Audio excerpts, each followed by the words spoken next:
অত্যন্ত বৃহৎ। পৃথিবীর মধ্যে সবচেয়ে ঘনবসতিপূর্ণ দেশ হচ্ছে বাংলাদেশ। এই দেশে আমরা পাশাপাশি একজন আরেকজনের কাঁধে হাত রেখে আমরা বসবাস করি।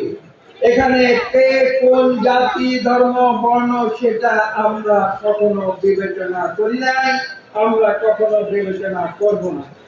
আমরা মানুষে মানুষে ভালোবাসায় বিশ্বাস করি, আমরা রসুলের নির্দেশ আমরা অনুসরণ করি, আমরা যার যার ধর্ম নিয়ে শান্তিতে বসবাস।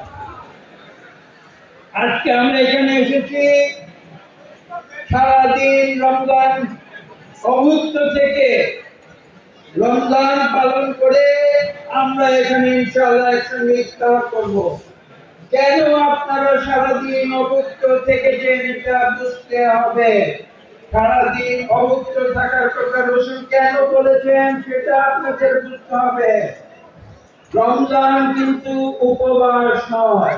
আমি না খেয়ে থাকলাম আমার রোজা কবুল হয়ে গেল, এটা যারা মনে করেন তারা ভ্রান্ত ধারণায় আছেন। আমাদের না খেয়ে থাকার পেছনে ইসলামের একটি শিক্ষা আছে, রাসূলের একটি নির্দেশ আছে। সেটা কি? আমরা যখন উপবাস করি সেই উপবাস অন্য মানুষের উপবাস এক নয়। আমরা না খেয়ে থাকি কি কারণে? আমরা যখন নিজের উপরে সংযম প্রয়োগ করি। এটা হচ্ছে রমজানের বড় শিক্ষা। আমরা নিজেদের উপরে ধৈর্য প্রয়োগ করি, এটা হচ্ছে রমজানের শিক্ষা।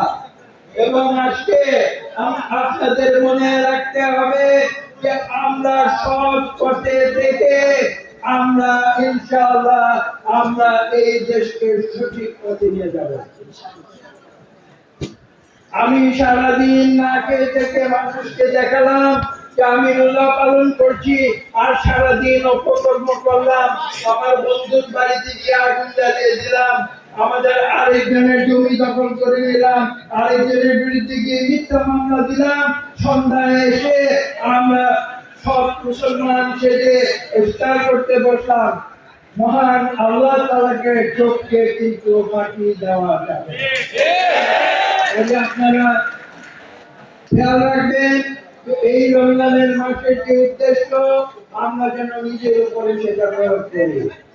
এটা সত্য, এটা সত্য। আমরা মানুষ, আমরা দুনিয়াতে চলতে গিয়ে অনেক সময় ভুল করি, কিন্তু অনেকে ভুলকে সঠিক মনে করে, সেটা হলে কিন্তু আল্লাহ তাদের ক্ষমা করবেন। যারা আমরা কোনো ইচ্ছা এবং ভুল করে ফেলি, আপনারা তখন নিজেকে সংশোধন করে দিবেন। আমরা নিজেকে সংশোধন করে আল্লাহর দরবারে গিয়ে আবার আমরা ক্ষমা চাইবো। আল্লাহ যেন আমাদের সঠিক পথে পরিচালনা করেন।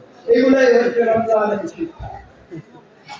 আজকে আমাদের এখানে এই কক্ষে যারা আছেন, আমাদের কর্মীরা আছেন, নেতা আছেন, বিভিন্ন রাজনৈতিক দলের সম্মানিত মেহমানেরা আজকে এখানে আছেন।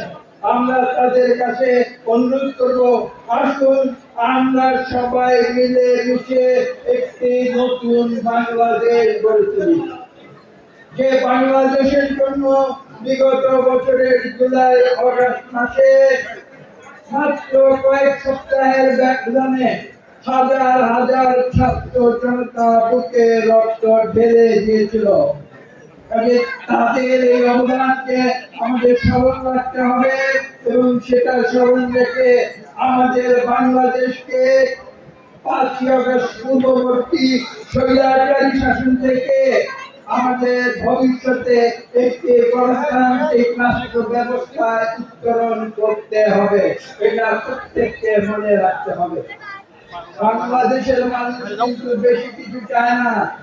বাংলাদেশের মানুষ হাজার হাজার কোটি টাকা পাচার করতে চান। এগুলা করে আওয়ামী লীগের নেতা নেতৃত্ব যারা ছিলেন, 15 বছর দেশ শাসন করেছেন, এই দেশকে লুটপাট করেছেন, এই দেশের দরিদ্র মানুষের মুখের আহার কেড়ে নিয়েছেন, তারা এগুলা করেছিল। আজকে তারা বিদায় হয়েছে, আমাদের মনে রাখতে হবে আমরা যেন এই ভুল না করি। আমাদের সঠিক পথে থাকতে হবে, ইসলামের শিক্ষা নিতে হবে। আমি একটি কথা বলি, আমি একটি কথা বলি যে ইসলামের দ্বিতীয় খলিফা, রাসূলের পরে ইসলামের দ্বিতীয় খলিফা হযরত ওমর ফারুক রাদিয়াল্লাহু